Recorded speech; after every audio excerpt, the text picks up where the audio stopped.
नमस्कार साथियों, गौरव ज्ञान धारा में आप सभी का स्वागत है। अपनी कक्षा 9 की जो किताब चल रही है उसके 5वें अध्याय के अंदर अपन आ चुके हैं। ये क्लास नंबर 72 है आप लोगों के लिए। और ये जो अध्याय है कक्षा 9 का, ये 5वां अध्याय है। कक्षा 9 का 5वां अध्याय जो आप लोगों के प्रजामंडल से संबंधित है। अब देखो, प्रजामंडल के अंदर आजकल है ना बहुत सारी चीजें डिटेल में पूछने लग गए, है ना। प्रजामंडल के अंदर सारी चीजें डिटेल में पूछी जाने लगी है और ऐसे ऐसे नाम पूछे जाते हैं जो आप लोग सोचते हैं कि ये कहां से आया और कहां से ये प्रश्न बन रहा है। वो सारे के सारे प्रश्न आप लोगों के कक्षा 9 की इस किताब से बन रहे हैं। तो इसी के अंदर अपन ये चैप्टर आज शुरू कर रहे हैं, है ना। सबसे पहले बेसिक चीज पढ़ेंगे, सारा कंसेप्ट पढ़ेंगे कि कारण क्या थे, फिर उसके बाद में घटनाक्रम क्या हुआ, फिर उसके बाद में परिणाम क्या हुआ। और यदि आरबीएससी बैच की अपन बात करें तो ये क्लास नंबर 72 है, यानी कि इससे पहले अपन ने 70 से अधिक क्लासें पढ़ ली है। और ये 9th की क्लास भी तकरीबन किताब भी तकरीबन पूरी होने आई है। 9th की क्लास के अंदर जो है आप लोगों के 7 चैप्टर है टोटल, उसमें से 5वें चैप्टर में अपन चल रहे हैं, यानी कि 2 5 7 दिन की बात है और ये किताब भी पूरी कर दी जाएगी, ठीक है। तो टापर घना जना मैसेज करे कि गुरुजी थे जी को आप पढ़ा रिया हो नहीं आ इंगी जो को है आ चित्र वाली किताब दे दो। अब देखो, किताब देने मैं दे भी दूं, मेहनत कर, ठीक है, यूं रंगीन पेज में थाने दे भी सकूं, पर भी मैं ठहरा थे ही पाचा हो गया गुरुजी ने तो बिजनेस कर दिया, किताब पे किताब दे रहे हैं। तो ऐसे इसलिए हम इन चीजों से बचते हैं। मैं बहुत कम जो है, आप लोग देखो जहां जरूरत होती है वहीं पे पुस्तक देने का प्रयास करता हूं। इसीलिए मैंने बीच में मना भी कर दिया था आप लोगों को कि भैया किताब नहीं देंगे, आप तो पढ़ लो। मैं पढ़ा रहा हूं आप लोगों को, किताब देने के लिए स्लाइड्स नहीं बनाई, पढ़ा रहा हूं, पढ़ लो। फिर भी आप लोगों की जो है इच्छा होगी तो फिर इसके बारे में विचार करेंगे। अभी मेरा कोई विचार नहीं है कि आप लोगों को ये पुस्तक इस तरीके की दी जाए। फिर भी आप लोगों की इच्छा हो तो बताना, जो है विचार विमर्श करेंगे। लेकिन भाई साहब फिर बाद में ये मत कहना कि सर ने जो है पहले ऑब्जेक्टिव बुक दी अब ये भी दे दी। तो हर चीज जो है विद्यार्थियों की इच्छा के अनुरूप ही की जाती है। हमारी कोई इच्छा ऐसी नहीं है हार्ड एंड फास्ट की आपको ये दे, ठीक है। तो चलिए आज की इस क्लास को अपन शुरू करते हैं। और प्रजामंडल के जो कारण है, प्रजामंडल का उदय क्यों हुआ, उसको पहले अपन पढ़ लेते हैं। देखो टालो, सब पहली पहल के ध्यान रखना कि जो 1857 की क्रांति हुई नहीं बिंगे बाद में एकदम ही मतलब जागृति की फैल गई कि भाई अब जो है अपनी प्रजा का एक मंडल होना चाहिए, अपनी बात को रखने वाले कोई होने चाहिए, तब जाके जो है बात सही से सुनी जाए। तो देखो 1857 ईस्वी के जो प्रथम स्वाधीनता संग्राम था वो सफल नहीं हो पाया, परंतु जनता में नव चेतना और जागृति की भावना अवश्य उत्पन्न हो गई। इसके निम्नलिखित कारण थे। क्या कारण थे? सफल तो नहीं हुआ, लेकिन जनता के अंदर एक संचार की भावना तो आ गई। जनता को यह तो लगने लगा कि हम आजाद हो सकते हैं या हमारी बात रखने वाला कोई ना कोई होना चाहिए। तो इसके पीछे कुछ कारण थे, जैसे कि देखो राजस्थान के सांस्कृतिक और ऐतिहासिक वैभव की आत्मानुभूति जब हिंदी, गुजराती और बांग्ला साहित्य से राजस्थानी चरित्रों के बारे में हुई, तब जनता ने अपने प्राचीन गौरव के प्रति सजग उठी, यानी कि स्थानीय भाषाओं के अंदर हुई। तब जो है ये भावनाएं सजग हुई कि भैया हमें भी कुछ करना चाहिए। फिर देखो आर्य समाज की शाखाओं ने भी राजस्थान में स्वतंत्रता के प्रति विचारों को फैलाकर राष्ट्रीय चेतना प्रज्वलित की। राजनीतिक जागृति की भावना को विकसित करने में स्वामी दयानंद सरस्वती और स्वामी विवेकानंद का महत्वपूर्ण योगदान रहा है ना। अब देखो, यदि स्वामी जी दोनों ही आप देख लो, सभी दोनों के दोनों जो है राष्ट्र के हित को सर्वोपरि रखते थे और स्वराज की बात करते थे। क्या बात करते थे? स्वराज की बात करते थे। आर्य समाजी विचारधारा तो पूरी पूरी स्वराज पे डिपेंडेंट थे। तो ये जो है वो बात करते थे। तो ये वाले आप लोगों को ध्यान रखनी है, ठीक है। मैं सारे के सारे पहले आप लोगों को इनके कारण बता देता हूं कि क्या कारक इसके प्रति उत्तरदायी रहे। उसके बाद में अपन प्रजामंडलों के व्यवस्थित जो है रूप की तरफ आगे बढ़ेंगे, ठीक है। एक बार स्क्रीनशॉट लो, फिर अपन जो है आगे बढ़ते हैं। देखिए, साहित्य और पत्रकारिता ने भी राष्ट्रीय भावना को जगाया। बंकिम चंद्र चटर्जी के वंदे मातरम गान से राजस्थान गूंज उठा। अब ये जो है वंदे मातरम, देखो बंकिम चंद्र चटर्जी ने लिखा है, लेकिन राजस्थान कोई भारत से अछूता नहीं था, तो राजस्थान के अंदर भी इसकी गूंज सुनाई दी। और वंदे मातरम यानी कि राष्ट्रभक्ति से ओतप्रोत जो है गीत है। आज वर्तमान में भी देखोगे आप तो राष्ट्र गीत के रूप में किसे काम में लिया जाता है? वंदे मातरम को काम में लिया जा रहा है। और राष्ट्रगान के रूप में किसे काम में लिया जा रहा है? वो है अपने जनगण मन, ठीक है। तो ये आप लोगों को ध्यान रखना है। अब देखो राजस्थान समाचार, अब पत्रकारिता का युग था तो कौन कौन से समाचार पत्र है? राजस्थान समाचार, देश हितैषी, परोपकारक आदि समाचार पत्रों ने भी राष्ट्रीय भावना की जागृति में महत्वपूर्ण सहयोग दिया, ठीक है। क्योंकि अब पत्रकारिता, प्रिंटिंग प्रेस का युग चल रहा था, विचारों को जो है अब पढ़ा जाने लगा था और इसी से क्रांति जो क्रांति मतलब सिर्फ 1857 की क्रांति नहीं है, ये भी क्रांति है। ये जो विभिन्न आंदोलन हो रहे हैं वो भी एक तरीके की क्रांति के अंतर्गत ही आता है, तो ये भी आप लोगों को ध्यान रखना है। उदयपुर से एक समाचार पत्र निकलता था सज्जन कीर्ति सुधाकर, और अजमेर से निकलता था अंग्रेजी साप्ताहिक राजस्थान टाइम्स। ठीक है, तो ये जो है इसका सन 1885 और प्रकाशन इसका शुरू हुआ। अखबारों के माध्यम से लोगों में राष्ट्रीय और राजनीतिक चेतना का उदय हुआ है, अखबारों के माध्यम से भी ये भावना जागृत हुई है। फिर देखो छप्पनिया जो काल पड़ा था, ये छप्पनिया क्या है, छप्पनिया अकाल है। ठीक है, छप्पनिया काल के भीषण अकाल के समय अंग्रेजों की ओर से जो उपेक्षा बरती गई, यानी कि ध्यान नहीं किया दिया गया, उसके कारण अंग्रेजों के प्रति विरोध का वातावरण बना। अतः जनता के मन में स्वतंत्रता प्राप्ति के लिए विचार बनने प्रारंभ हो गए। उपेक्षा बरती गई यानी कि लगान वगैरह में कोई छूट नहीं दी, बल्कि और भी लगान वगैरह लिए जा रहे थे। तो ये चीजें जो है अंग्रेजों के लिए तो भाई कब्र खुदती चली गई, और फिर जो है यहां से ये भावना प्रस्फुटित हुई है। ठीक है, आप देखो साथ साथ मैं कह रही हूँ थाने चित्र जरूर देखियो साथ साथ, क्योंकि यह चित्र देखो तो सीधी सीधी याद हो जाए। देखो बंकिम चंद्र चटर्जी को फोटो है, बिके अलावा समाचार पत्र आगा थारा क्या क्या समाचार पत्र है टाबर, राजस्थान समाचार, देश हितैषी और परोपकारक, इन्होंने भूमिका निभाई है। तो ये देखो यहाँ पे ये थोक लगा रखे हैं। फिर ये छप्पनिया काल पड़ा है, यहाँ पे क्या पड़ गया, छप्पनिया काल पड़ा है। और फिर भी जो है ये देखो बैठ के ठाठ से चाय पी रहे हैं यहाँ पे, यानी कि इन ध्यान ही नहीं दे रहे किसान कितने परेशान है, लेकिन इनके ऊपर कोई ध्यान नहीं दे रहे। ये देखो बैठ के ठाठ से चाय पी रहे। तो ये चित्रों के माध्यम से जब आप चित्रों को देखेंगे तो आधी चीज वैसे ही समझ में आ जाएगी। और अपना ये मतलब चैप्टर और ये पूरा बैच ही ऐसा चला है कि कुछ अलग तरीके से याद करवाया जाए, और उसमें चित्रों की भूमिका सर्वोपरि रही है। ठीक है, लो टाबरो स्क्रीनशॉट लो, आगे बढ़ा। देखिए एडवर्ड सप्तम के राज्यारोहण समारोह के समय उदयपुर के महाराणा फतेह सिंह को आमंत्रित किया गया, और इसमें शामिल होने के लिए उन्होंने दिल्ली प्रस्थान किया। तभी उन्हें रास्ते में शाहपुरा के क्रांतिकारी केसरी सिंह बारट ने चेतावनी रख चुंगटिया नामक एक रचना भेंट की। ये 13 सोर्ट है, अपन केसरी सिंह बारट के अंदर इनके व्यक्तित्व में भी पढ़ सकते हैं। तो इन्होंने क्या भेजे थे, इनको 13 सोर्ट भेजे थे। क्या भेजे थे, 13 सोर्ट, ताकि इनका सोया हुआ अभिमान जाग जाए। तो चेतावनी रख चुंगटिया नामक एक रचना भेंट की, उसमें आत्मसम्मान की भावना जागी इससे फतेह सिंह जी के अंदर, और दिल्ली दरबार के समारोह में शामिल न होने का निश्चय किया। महाराणा के इस कार्य से राजस्थान की जनता में नव चेतना की लहर दौड़ पड़ी। मतलब ये भी एक नव चेतना की जो है लहर यहां से भी दौड़ पड़ी है। तो ये भी आप लोगों को ध्यान रखना है। ठीक है, लीजिए स्क्रीनशॉट लीजिए फटाफट। चित्र साथ साथ देखते रहना। देखो आपको वहां पे दिख रहा है कि भाई चेतावनी चुंगटियां भेंट की है, तो वो वहां पे भी आप लोगों को देखने को मिल रहा है कि हाँ भाई चेतावनी चुंगटियां भेंट करी है अभी।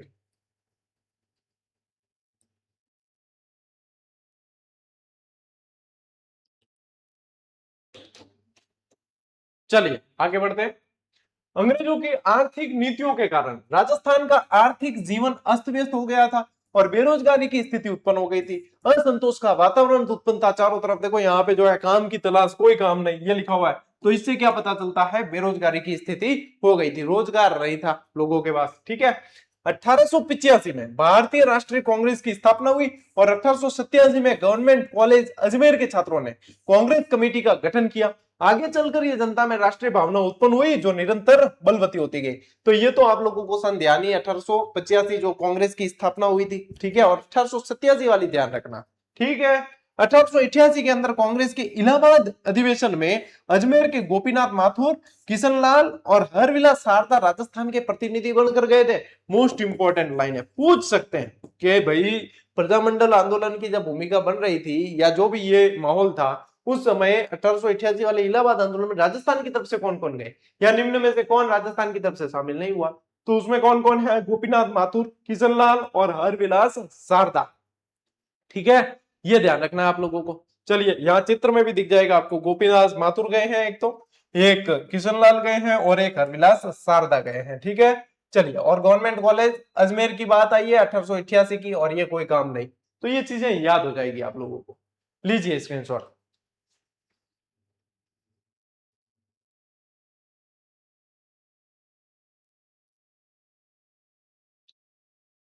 चले आगे बढ़े।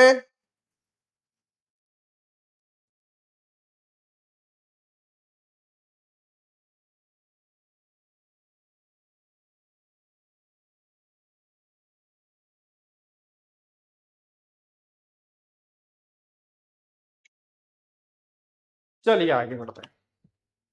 देखिए अब आती है भैया राजपूताना मध्य भारत सभा की बात।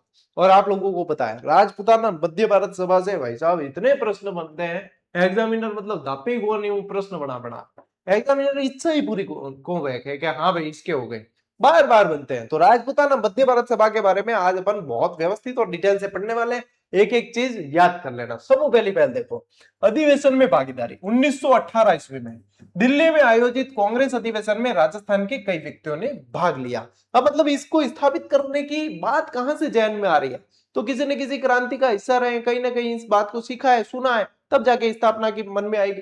तो 1918 वाले अधिवेशन में भाग लेके आए थे दिल्ली में, देखो अधिवेशन आयोजित हो रहा है। इसके परिणाम स्वरूप राजस्थान के नेताओं का संपर्क ब्रिटिश भारत और अन्य राज्यों के नेताओं से हुआ। ठीक है, अब यहां गए हैं राजस्थान के लोग, तब पता चला कि वहां पे इस तरीके से बातचीत हो रही है, ये सब चल रहा है। फिर संस्थापक सदस्य ध्यान रखने इस अधिवेशन के बाद निम्नलिखित नेता, अब कौन कौन, गणेश शंकर विद्यार्थी। अब आप लोगों को पता है कानपुर से प्रताप नामक समाचार पत्र जो बिजोलिया के अंदर बहुत ध्यान दिया था, गणेश शंकर विद्यार्थी ने लिखा था। इसके अलावा विजय सिंह पथिक, जमनालाल बजाज, चांदकरण शारदा, गिरधर शर्मा, स्वामी नरसिंह देव सरस्वती आदि, ये जो है इनके संस्थापक सदस्य रहे थे किसके, राजपूताना मध्य भारत सभा के। फिर से ध्यान रखना, ये सारे के सारे ध्यान रखना। अब यहां चित्र से देख लो, गणेश शंकर विद्यार्थी, विजय सिंह पथिक, जमनालाल बजाज, चांदकरण शारदा, गिरधर शर्मा और स्वामी नरसिंह देव सरस्वती, ये नाम आप लोगों को भैया रट के रखने हैं, याद करके रखने हैं। यहां से आप लोगों को चीजें पूछी जा सकती है। ठीक है, फिर देखिए संस्था का नाम देखिए क्या है, राजपूताना मध्य भारत सभा। स्थापना स्थल देखिए दिल्ली के चांदनी चौक में स्थित मारवाड़ी पुस्तकालय। अब तो याद रह जाए थाने, मतलब रटने की जरूरत नहीं है टावर, क्या याद रखना है, मारवाड़ी पुस्तकालय। और देखो लिखियो बड़े अक्षरा में कहते हैं चांदनी चौक दिल्ली के माए हैं, पढ़ क्या रहे हैं, राजपूताना मध्य भारत सभा पढ़ रहे हैं। तो इसकी स्थापना कहाँ हुई है, पढ़ा कौन रहा है, एक मारवाड़ी मास्टर पढ़ा रही है। तो इसकी स्थापना कहाँ हुई है, मारवाड़ी पुस्तकालय के अंदर हुई है। कहां पे हुई है, मारवाड़ी पुस्तकालय के अंदर हुई है, और वो दिल्ली के चांदनी चौक में। फिर देखिए कांग्रेस से जुड़ा गया है, बाद में कांग्रेस के नागपुर अधिवेशन जो 1920 में हुआ था, इनके समय इसे कांग्रेस का सहयोगी संस्था मान लिया गया था। यानी कि 1918 के अधिवेशन में जाते हैं यहाँ के लोग, आसपास संपर्क होता है, पता चलता है तो ये कि अपने वहां पे भी एक ऐसी संस्था होनी चाहिए जिससे जो है ये चीजें पता चल सके कि हाँ कैसे इसकी आवाज उठानी है। फिर संस्थापक सदस्य याद करने हैं आप लोगों को, और उसके बाद में संस्था का नाम, और ये तो पता ही है, और नागपुर अधिवेशन से फिर कांग्रेस की संस्था मान लिया गया। ठीक है, अब स्क्रीनशॉट ले लो। अच्छा, काफी समय से बच्चे कह रहे हैं कि सर ये आपके हाथ में क्या बंधा हुआ होता है, ये क्या है, तो ये डॉक्टर ने सजेस्ट किया है। और मेरे मतलब ये आप लोगों ने देखा होगा कि ये जो हड्डी ऐसे निकली हुई सी दिखती है, और तो कलाई की समस्या रहती है, और ये काफी समय से है। तो ये भीषण भयंकर दर्द होता है इसका, मतलब असहनीय तो नहीं कह सकते, सहन करके चल रहा हूं तो, लेकिन इसका कोई इलाज नहीं है, कार्टिलेज लॉस बोलते हैं इसको। ठीक है, तो जो जो बीच में लिगामेंट आता है, कार्टिलेज लॉस होते हैं, पता नहीं किस कारण हो जाता है, ये डॉक्टर को भी कोई इसका स्पेसिफिक रीजन नहीं पता, लेकिन डॉक्टर कहते हैं कि एक कार्टिलेज ही शरीर के अंदर ऐसी चीज है, लिगामेंट ही ऐसी चीज है जो दवाइयों से नहीं बन सकता। ठीक है, तो ये हाथ का मूवमेंट जैसे कि इतना ही होता है सिर्फ, तो ये दर्द जो है कलाइयां ये करती है, तो इनके लिए जो है ये डॉक्टर द्वारा सजेस्ट किए हुए, तो ये कई बार आप लोगों को हाथ में दिखता है, आप इस पे ध्यान नहीं दिया करें। आज काफी समय से आप लोगों के कमेंट आ रहे हैं, इसलिए मैंने आप लोगों को आज बता दिया, तो इस पे ध्यान नहीं देना है, आपका ध्यान नहीं यहाँ पे। तकलीफें चलती रहेगी, जीवन का हिस्सा है, हम इसको अपना चुके हैं, मैं इसको खास तौर पे अपना चुका हूँ, क्योंकि मैं कम से कम 7-8 साल से इस चीज को झेल रहा हूँ, सब तरह की दवाइयां वगैरह सब लेके देख लिया, लेकिन किसी भी तरीके से मैं सिंपैथी नहीं लेना चाहता था, इसलिए मैं इसका जिक्र नहीं करता हूं। तो आप भी किसी भी तरीके से सिंपैथी वाला वो नहीं रखें, ये जीवन के अंदर ये चीजें चलती है, और मैं कहता हूं चुनौतियां होनी चाहिए। जब तक जीवन में चुनौतियां नहीं आती तब तक जो है काम करने का मजा नहीं आता, चुनौतियां होनी चाहिए, जीवन है, अपना के चलेंगे। तो किसी भी तरह की आप लोगों को सिंपैथी वाला रोल नहीं रखना है, आप तो सिर्फ पढ़ने पे ध्यान दीजिए। ठीक है, मैं पढ़ा रहा हूं, आप पढ़िए।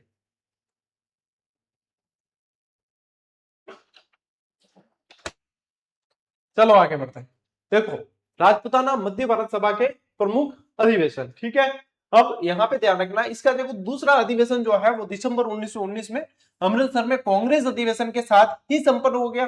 तीसरा अधिवेशन मार्च 1920 के अंदर अजमेर में हुआ है, और इसकी अध्यक्षता जमनालाल बजाज ने की। इससे प्रश्न बना भी था एक बार, और बार बार बनता है।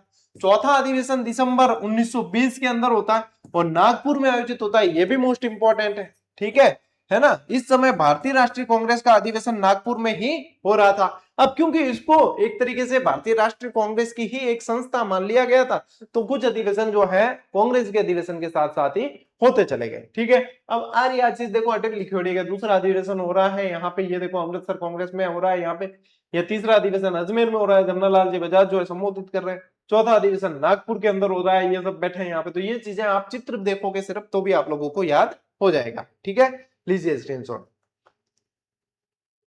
चलो भाई, अब नागपुर अधिवेशन जो चौथा अधिवेशन है, उसके विशेष घटनाक्रम जो आपके बुक में दे रखा है, इसलिए बता रहा हूं। बुक के अंदर दी हुई चीज को बहुत बढ़िया तरीके से मैं प्रस्तुत कर रहा हूं आप लोगों के सामने, कि आप लोगों के अंदर जो इंटरेस्ट बढ़ जाए इसको पढ़ने का। और किताब के जो 9वीं 10वीं या 6ठी 7वीं 8वीं में चलती है, हाथ लगाने की जरूरत नहीं है। आप इनको पढ़ो, इसके अंदर सब कुछ आ गया, और इतना रोचक तरीके से आ गया कि आप जब उस किताब को पढ़ोगे, जो मूल किताब है उसको पढ़ोगे, तो आपको लगेगा ये चीजें तो याद करने लायक ही नहीं थी, कि हमारे सर ने कम से कम इतना इसको इस तरीके से इजी बना दिया है कि हमें चीजें देखकर याद हो रही है बस। और मेरा उद्देश्य यही है कि मैं इसको आसान कर दूं बस। तो देखिए, अध्यक्ष पद का घटनाक्रम, सभा के अध्यक्ष के रूप में नरसिंह चिंतामणि केलकर निर्वाचित हुए। घटनाक्रम क्या चला है ये पूछ भी सकते हैं भाई साहब, आने वाले गहरे प्रश्न है, आने वाले गहरे प्रश्न है कि भाई निर्वाचित कौन हुए, तो निर्वाचित हुए हैं नरसिंह चिंतामणि केलकर, ठीक है। कुछ कारणों से नागपुर ये नहीं पहुंच पाए, और अंततः जयपुर के गणेश नारायण सोमानी को सर्वसम्मति से सभापति बनाया गया। कुछ कारणों से ये नहीं बन रहे थे, नहीं तो नरसिंह चिंतामणि केलकर बनते, लेकिन फिर बनाया किसे, गणेश नारायण सोमानी को बनाया है।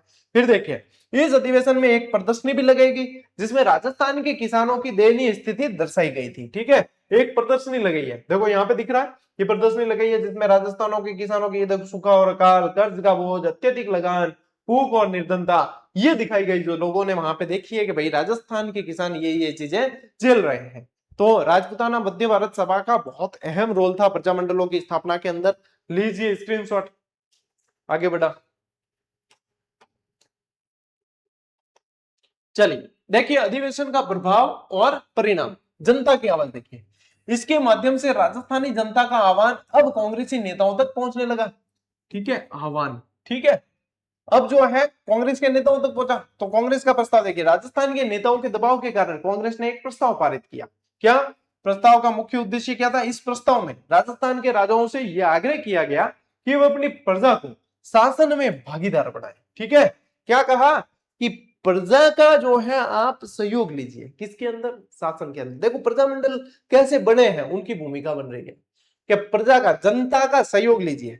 क्या करना है? जनता का सहयोग लेना। कैसे लेंगे? तब प्रजामंडलों का गठन होगा। प्रजामंडलों का गठन किस लिए किया?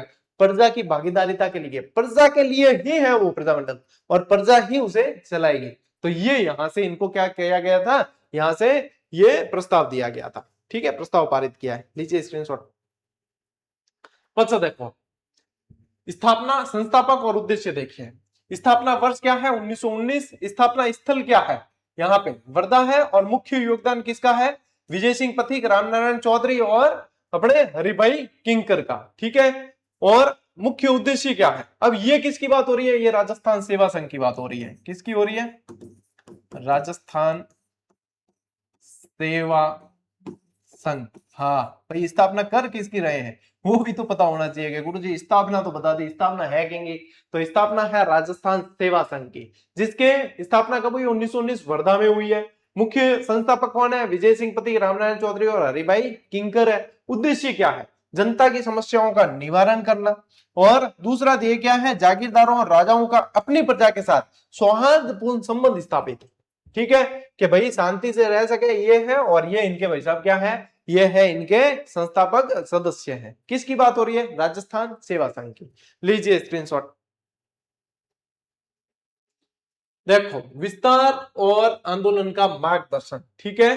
फिर देखिए, राजनीतिक चेतना, राजनीतिक चेतना, इस संघ के माध्यम से राजस्थान में राजनीतिक चेतना का प्रसार हुआ, ठीक है। संघ की शाखाएं जो है धीरे धीरे बूंदी, जयपुर, जोधपुर, सीकर, खेतड़ी, कोटा आदि स्थानों पर खोली गई। किसकी बात हो रही है? राजस्थान सेवा संघ की बात हो रही है, ठीक है ना। फिर आंदोलनों का मार्गदर्शन, देखिए संघ ने प्रमुख रूप से निम्नलिखित आंदोलनों का मार्गदर्शन किया। किसका? राजस्थान सेवा संघ ने किस किस आंदोलनों का प्रमुख रूप से मार्गदर्शन किया? तो एक तो बिजोलिया, और बेंगू इसके किसान आंदोलन, और सिरोही और उदयपुर के भील आंदोलन मोस्ट इंपॉर्टेंट है भाई साहब, ठीक है। और दोनों ही अपन ने पढ़ लिए हैं, ये किसान आंदोलन भी पढ़ लिए हैं और जनजातीय आंदोलन भी पढ़ लिए हैं, तो ये दोनों ही चीजें आप लोगों को ध्यान रखना है, ठीक है। फिर देखिए, संघ ने बूंदी, सिरोही और उदयपुर में पुलिस द्वारा किए गए अत्याचारों को उजागर किया और उनकी खुलकर आलोचना की है। मतलब एक संगठन बन गया है, एक पावरफुल संगठन बना है, तो उससे जो है बात को उठाया जा सकता है और उसकी बात जो सत्ता में बैठे लोग हैं उनको सुननी पड़ती है, ठीक है ना। चलिए स्क्रीनशॉट लीजिए आप। देखो, ब्रिटिश सरकार की कार्रवाई और कुछ गिरफ्तारियां होती है। ब्रिटिश सरकार का रुख क्या रहता है, राजस्थान सेवा संघ की गतिविधियों से सशंकित हो उठती है वो, और मार्च 1924 का घटनाक्रम देखिए, गिरफ्तारियां होती है। रामनारायण चौधरी और शोभालाल गुप्त को गिरफ्तार किया गया, मोस्ट इंपोर्टेंट कर देना, पूछा जाएगा। मार्च 1924 में गिरफ्तार होने वाले राजस्थान सेवा संघ के कार्यकर्ताओं के नाम बताइए। तो गुप्त तरीके से याद रख लेना है कि रामनारायण जी को गिरफ्तार कर लिया, तो दोनों याद हो जाएंगे। गुप्त तरीके से याद रखो, रामनारायण चौधरी को गिरफ्तार किया। कारण क्या था, समाचार पत्र तरुण राजस्थान में देशद्रोहात्मक सामग्री प्रकाशित करने के अपराध में। अब बताओ, देशद्रोह का आरोप लगाया, देखो तरुण राजस्थान है और देशद्रोहात्मक सामग्री है यहाँ पे, तो ये आप लोगों को याद रह जाएगा। गिरफ्तारी हो रही है, दोनों पकड़ के ले जा रहे हैं। चित्र देखता रहो, मैं पहले बार बार थान कह रही हूँ क्या, चित्र देखता रहो, ठीक है। अब यहाँ पे भैया देशद्रोह का आरोप लगाया किस पे, देशभक्तों पे। ये चल रहा था उस समय कि राजद्रोह, देशद्रोह उन्हीं पे लग रहे थे जो वास्तव में देश के हित में काम कर रहे थे, और जो वास्तव में देशद्रोही थे वो मजे कर रहे थे। जो दूसरों के देश पे आके शासन कर रहे थे वो यहाँ के लोगों के ऊपर देशद्रोह का आरोप लगा रहे थे। बताइए, न्यायालय का फैसला देखिए, न्यायालय ने रामनारायण चौधरी को मुक्त कर दिया, और परंतु शोभालाल गुप्त को 2 वर्षों का कठोर कारावास की सजा दे दी। रामनारायण चौधरी को तो मुक्त कर दिया और इनको, गुप्त सिंह को जो है गुप्त ही रखा है, यानी कि इनको सजा देती है, ठीक है। दोनों में से याद रखना बात। चलो स्क्रीनशॉट लो। चलो डालो, अंत और पतन के कारण, ठीक है। पथिक जी की कैद 1924 ईस्वी में मेवाड़ राज्य सरकार द्वारा विजय सिंह पथिक को कैद कर लिया गया। विजय सिंह पथिक मुख्य थे इनके अंदर, विजय सिंह पथिक को कैद कर लिया। तो फिर क्या हुआ, पथिक जी के कैद होने के बाद सेवा संघ के पदाधिकारी जो थे और सदस्यों में परस्पर मतभेद शुरू हो गए। अब देखो, जब अंदर जब विचार नहीं मिलते तो फिर वो संघ काम नहीं कर सकता। अंदर ही मतभेद होने लगते हैं तो फिर कोई भी जो है उसको भंग करने की विचार रखता है। तो अंतिम परिणाम क्या हुआ, धीरे धीरे मतभेद बढ़ता गया। इसके परिणाम स्वरूप 1928-29 तक राजस्थान सेवा संघ पूर्णतया प्रभावहीन हो गया था, ठीक है। 28-29 तक क्या हुआ, पूरी तरीके से निष्क्रिय हो गया। अब कोई इंटरेस्ट इसके अंदर नहीं ले रहा था, जबकि बहुत अच्छा कार्य कर रहे थे ये, फिर भी इंटरेस्ट लेना धीरे धीरे बंद कर दिया कि गुरुजी अपन ये क्या पढ़ रहे हैं, अपन पढ़ रहे हैं कि प्रजामंडल आए कैसे, प्रजामंडल की स्थापना होगी वो तो अपन पढ़ेंगे, लेकिन प्रजामंडल आए कैसे वो चीज अपन जो है यहाँ पे अभी पढ़ रहे हैं, ठीक है। लीजिए स्क्रीनशॉट।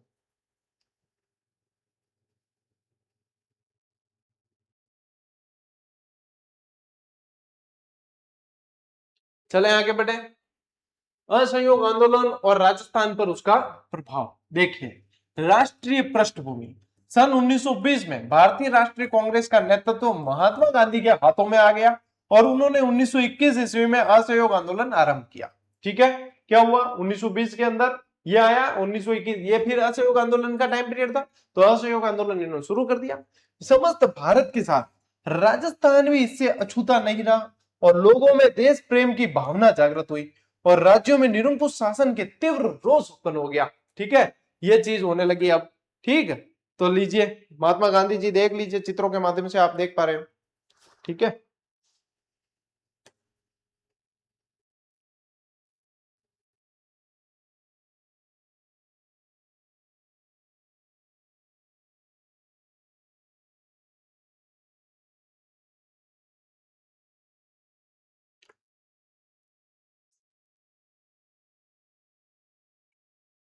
विभिन्न रियासतों में आंदोलन की गतिविधियां देखिए। अब अलग अलग रियासतों में के अंदर जो है आंदोलन की गतिविधियां क्या क्या चली है।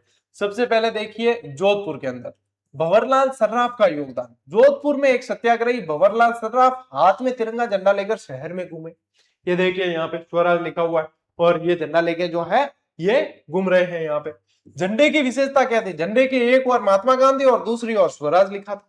एक तरफ, अब यहाँ पे इस झंडे में आपको दोनों यहीं पे बता दिए, क्योंकि दूसरा तरफ कैसे बताए, तो इसलिए एक तरफ तो महात्मा गांधी का फोटो और एक तरफ जो है स्वराज लिखा हुआ था, ये झंडा लेकर घूम रहे थे। और उन्होंने बाजार में एक उत्साहपूर्ण भाषण दिया जिसे जनता ने बहुत चाव से सुना। किसकी बात हो रही है, भंवरलाल सर्राफ की बात हो रही है। ठीक है, स्क्रीनशॉट लो फटाफट।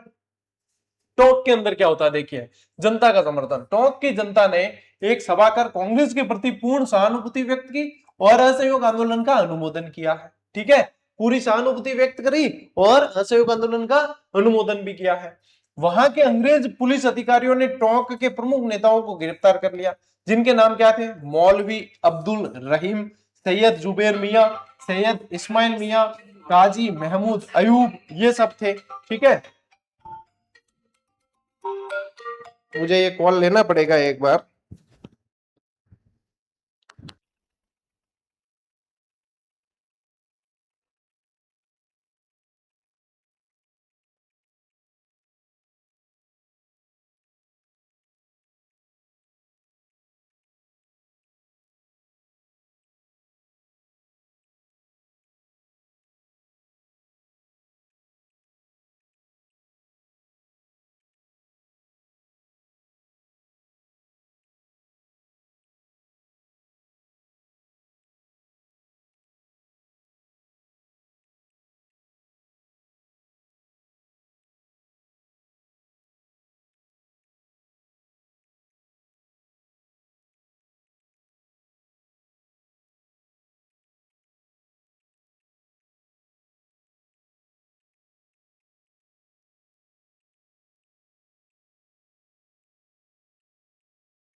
हाँ भाई, तो यहाँ पे टोंक के अंदर आप लोगों को ध्यान रखना है, मौलवी अब्दुल रहीम, नाम ध्यान रखना है, ये पूछे जाएंगे नाम।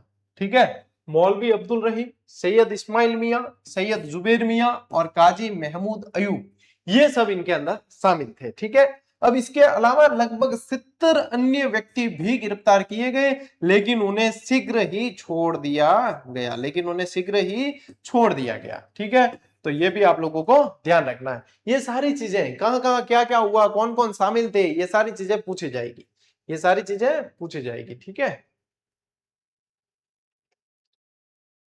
देखो भाई, ये टोंक वाला तो अपने हो गया था। हाँ, जयपुर, देखो जमनालाल बजाज का विशेष योगदान है, उपाधि का त्याग किया है। जमनालाल बजाज ने अपनी राय बहादुर की उपाधि ब्रिटिश सरकार को लौटा दी। असहयोग आंदोलन के अंदर था क्या, किसी तरह का सहयोग नहीं करना है। ठीक है, यानी कि जो उपाधियां जो है अंग्रेजों ने दी है या कुछ भी ऐसा है, जो जैसे कॉलेजों का, अंग्रेजों के कॉलेजों का बहिष्कार किया था, विदेशी सामानों का बहिष्कार किया था। तो यहाँ पे राय बहादुर की उपाधि जो दी थी इनको, जमनालाल जी को, वो भी इन्होंने लौटा दी। देखो, उपाधि वापसी पत्र, राय बहादुर की उपाधि त्याग। तो इस तरीके से कितनी चीजें आसान हो जाती है समझनी। उन्होंने 1 लाख रुपए तिलक स्वराज कोष में दान दिए। ये देखो, तिलक स्वराज कोष के अंदर 1 लाख रुपए दान दे रहे हैं। ठीक है। मुस्लिम, उन्होंने 11,000 रुपए मुस्लिम लीग को भी दिए।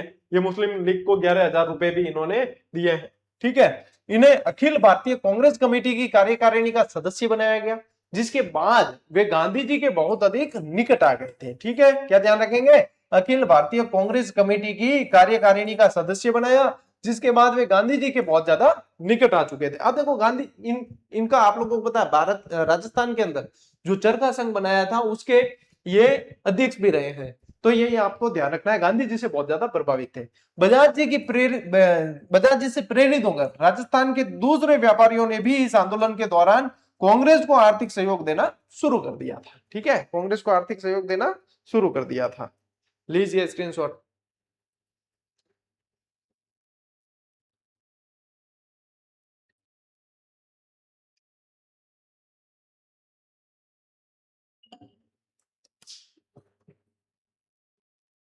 देखिए, चौथे नंबर पे बीकानेर। बीकानेर में राजनीतिक जागृति अपेक्षाकृत थोड़ी देर से हुई, लेकिन धीरे धीरे असहयोग आंदोलन के प्रभाव से यहां भी रियासती शासन के प्रति असंतोष फैलने लगा। ठीक है, यहां पे भी असंतोष फैलने लगा। यहां पे आप लोगों को ध्यान रखना है मुक्ता प्रसाद वकील का योगदान। ठीक है, सन 1921 में बीकानेर में मुक्ता प्रसाद वकील द्वारा जो है विदेशी कपड़ों की होली जलाई और खादी पहनने का व्रत ले लिया।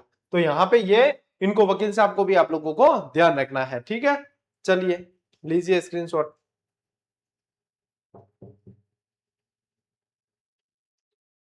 और बीकानेर के अंदर और क्या चीजें होती है, रचनात्मक कार्य। देखिए, बीकानेर में खादी भंडार खोला गया रचनात्मक कार्यों के अंदर, ये देखो। और जनता में जागृति लाने के उद्देश्य से अनेक स्थानों पर पुस्तकालय और वाचनालय भी खोले गए। प्रमुख संस्थाएं जैसे चूरू, सुजानगढ़, रतनगढ़, इन सभी के अंदर जो है समाज सेवा के उद्देश्य से संस्थाएं स्थापित की गई, जैसे कि सर्व हितकारिणी सभा, विद्या प्रचारिणी सभा आदि। ठीक है। साहित्य का प्रचार, इन सामाजिक संस्थाओं की ओर से राजनीतिक साहित्य के पर्चे आदि भी प्रसारित किए गए हैं। ठीक है, तो ये रचनात्मक कार्य हुए हैं जो मतलब शांतिपूर्वक तरीके से किए जाए, कि इनसे और चीजें जो है जागरूकता कुल मिला के आनी चाहिए। इसको बोलते हैं राजनीतिक जन जागरूकता।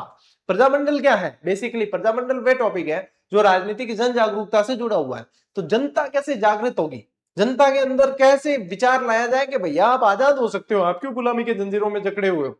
तो वही चीज है ये, प्रजा की मांग को व्यवस्थित तरीके से उठाने के लिए प्रजामंडलों का गठन हुआ था।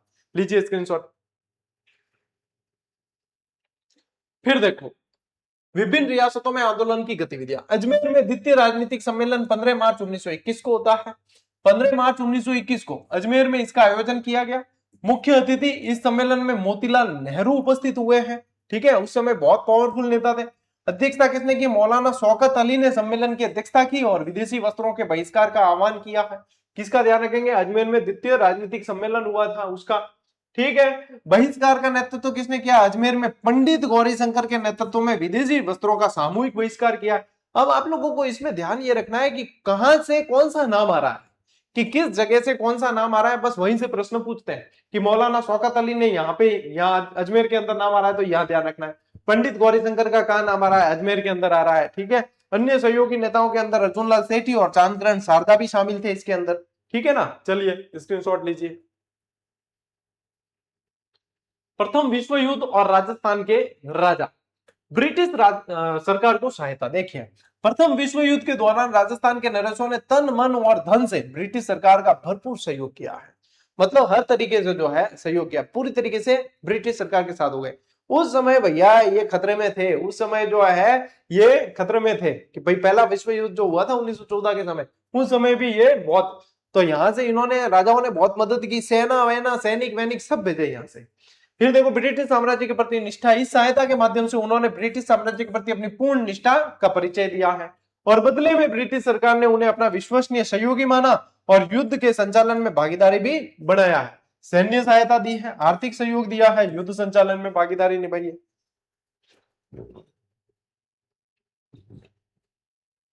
बीकानेर के महाराजा गंगा सिंह जी ने देखो किस तरीके से भागीदारी निभाई। महाराजा गंगा सिंह को साम्राज्यिक युद्ध मंत्रिमंडल और साम्राज्यिक युद्ध सम्मेलन का सदस्य मनोनीत किया गया। ठीक है, क्या ध्यान रखेंगे, गंगा सिंह जी को यहाँ पे महत्वपूर्ण पद दिए गए कुल मिला के। और महत्वपूर्ण पद देने का मतलब है कि आप हमारे लिए खास हो तो आप हमारे लिए कुछ खास सहयोग करोगे। पेरिस यात्रा, इन्होंने जर्मनी से संधि वार्ता में भाग लेने के लिए अपना भारत का प्रतिनिधित्व हेतु पेरिस भी भेजा गया इनको, कि हमारे भारत के प्रतिनिधि गंगा सिंह जी है, इनको पेरिस में संधि वार्ता के लिए भेजा है। और नरेंद्र मंडल की स्थापना देखिए, स्थापना का समय क्या है, विश्व युद्ध की समाप्ति के बाद इसकी स्थापना की गई। यह मंडल वायसराय की अध्यक्षता में गठित किया गया, विश्व युद्ध की समाप्ति के बाद किया है क्या, नरेंद्र मंडल। यानी कि अब जो है इनका, ये जितने भी इनके राजा थे उनका जो है एक मंडल बनाया गया। फिर जहां देसी राजा अपने राज्यों और भारत सरकार से संबंधित समस्याओं का आपस में विचार विमर्श कर सकते हैं, कि ऐसा एक नरेंद्र मंडल बना दिया कि राजा जो है वायसराय के साथ में बैठ के और जो विचार विमर्श कर सकते हैं कि ये समस्याएं हैं। प्रिंस ऑफ चैम्बर्स भी बोला गया है इसे। ठीक है, चलिए स्क्रीनशॉट लीजिए। देखो, ब्रिटिश सरकार का देसी राजाओं को संकेत यानी चेतावनी, उभरती हुई शक्तियां। ब्रिटिश सरकार द्वारा देसी राजाओं को संकेत दिया गया कि राष्ट्रवादी, मध्यम वर्गीय लोग, किसान, मजदूर आदि समाज के निम्न स्तर की उभरती हुई शक्ति है। ठीक है, सरकार ने आगाह किया कि यह शक्ति ब्रिटिश सरकार और देसी नरेशों दोनों के लिए समान रूप से अशांति और खतरा उत्पन्न करने का कारण बन सकती है। राजाओं को भाई साहब इनसे खतरा पहले ही हो चुका था, 1857 की क्रांति में ट्रेलर देख चुके थे और इनको बता था कि पिक्चर कभी भी रिलीज हो सकती है। ठीक है, राजाओं को इन्होंने ये आगाह कर दिया था। लीजिए स्क्रीनशॉट। बिजोलिया किसान आंदोलन पर ब्रिटिश प्रशासन की नजर थी। देखो, ब्रिटिश प्रशासकों ने मेवाड़ के बिजोलिया ठिकाने में स्थापित किसान पंचायतों की कार्यप्रणाली पर विशेष गौर किया। रूसी सोवियतों से तुलना, इन्होंने इन किसान पंचायतों की आत्मनिर्भरता की तुलना रूसी सोवियतों से की और पथिक जी को संज्ञा दी। क्या ब्रिटिश प्रशासकों ने बिजोलिया के किसान आंदोलन में जो है इसके सूत्रधार कौन थे, पथिक जी थे, विजय सिंह पथिक। तो इनको जो है बोल्शेविक कहा, यानी कि आप विप्लववादी हैं, आप विप्लव करवाते हैं, तो इनको क्या कहा है, बोल्शेविक यानी कि विप्लववादी की संज्ञा दी है विजय सिंह पथिक को। ठीक है, ये ऐसी ऐसी चीजें पूछी जाती है तो ध्यान रखनी है। देखिए, ब्रिटिश सत्ता और देसी राज्यों का आपसी गठजोड़, अंग्रेजों ने एक बार फिर समान हितों की बात कहकर देसी राज्यों का राजाओं का सहयोग प्राप्त करने का प्रयास किया, कि जो है आपके और हमारे हित समान है। देसी राज्यों का अस्तित्व पूरी तरीके से ब्रिटिश सत्ता के साथ ही जुड़ा हुआ था। और असहयोग आंदोलन पर राजाओं का क्या रुख था, इसी कारण राजस्थान के राजाओं ने राष्ट्रीय स्तर पर चल रहे असहयोग आंदोलन को अपने अस्तित्व के लिए एक बड़ा खतरा समझा है। क्या कहते हैं, समान हित की बात कहते हैं, अस्तित्व का जुड़ाव बताते हैं, और असहयोग आंदोलन पर राजाओं का रुख जो है क्या रहता है कि एक बड़ा खतरा है, यह बताया गया है कि अस्तित्व के लिए एक बड़ा खतरा है। मतलब कुल मिला के राजाओं को अपने साथ मिला के रखना चाहते थे अंग्रेज अधिकारी। शासकों की सतर्कता और बीकानेर राज्य की कार्रवाई देखिए, राजाओं का रुख।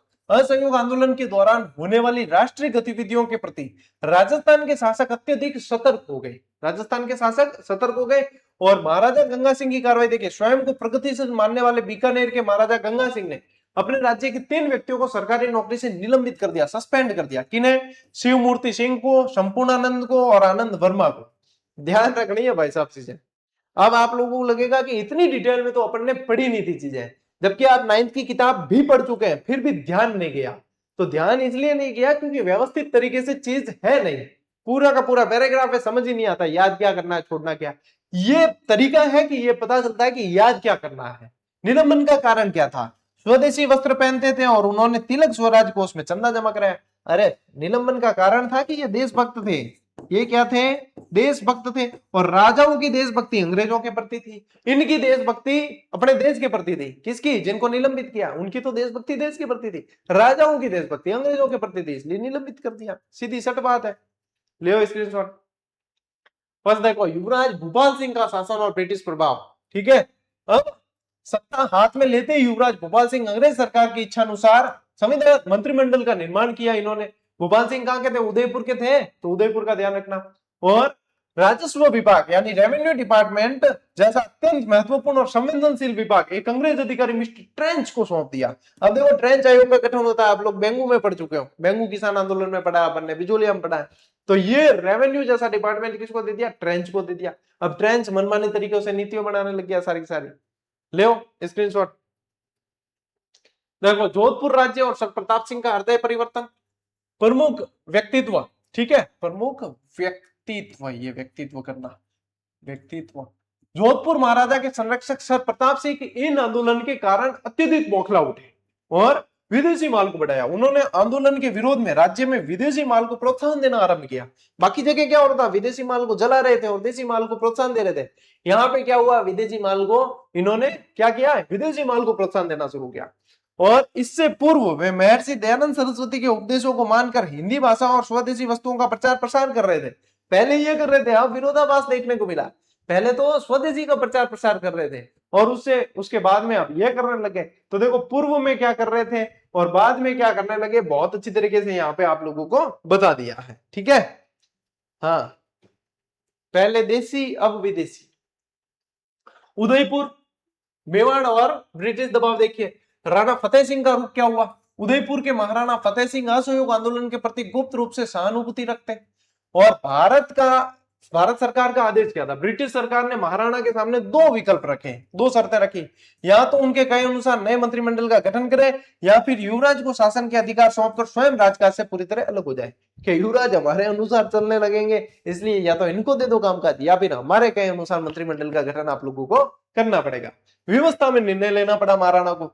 महाराणा ने विवश होकर 28 जुलाई 1921 को अपने युवराज भूपाल सिंह को शासन का अधिकारी बना के बागडोर उनको सौंप दी, ठीक है। ये देख लीजिए शर्तें क्या है, या तो आप हमारे अनुसार मंत्रिमंडल बनाए या फिर युवराज को जो है राजा बना दो। तो ये युवराज भूपाल सिंह को बनाया और भूपाल सिंह जी बाद में भूपाल सिंह ने इनके अनुसार मंत्रिमंडल वगैरह गठित कर दिए। युवराज भूपाल सिंह का शासन देखिए, सत्ता हाथ में आती, अच्छा ये जो है स्लाइड अपने पहले आ गई थी, ये अपन ऑलरेडी पढ़ चुके हैं, ठीक है।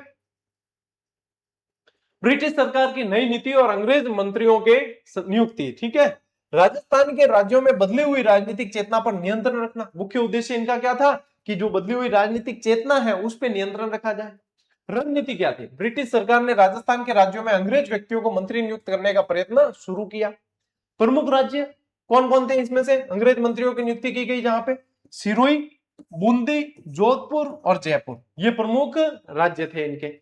वैकल्पिक व्यवस्था देखिए, जिन राज्यों में अंग्रेज मंत्री नियुक्त करना संभव नहीं हुआ वहां राज्य के बाहर के व्यक्तियों को उच्च पदों पर नियुक्त किया गया, ठीक है।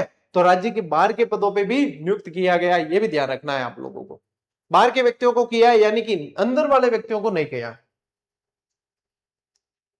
स्थानीय प्रतिभाओं की अवहेलना की गई, उच्च पदों पर बाहरी और अंग्रेज व्यक्तियों को बिठाने के कारण स्थानीय प्रतिभाओं की क्या हो गई? अवहेलना हो गई, ठीक है। जैसे कि मारवाड़ का एक उदाहरण देखिए, मारवाड़ राज्य के प्रथम मैट्रिक परीक्षा उत्तीर्ण व्यक्ति दरबार हाई स्कूल में मात्र लेखाकार के पद पर कार्य कर रहे थे।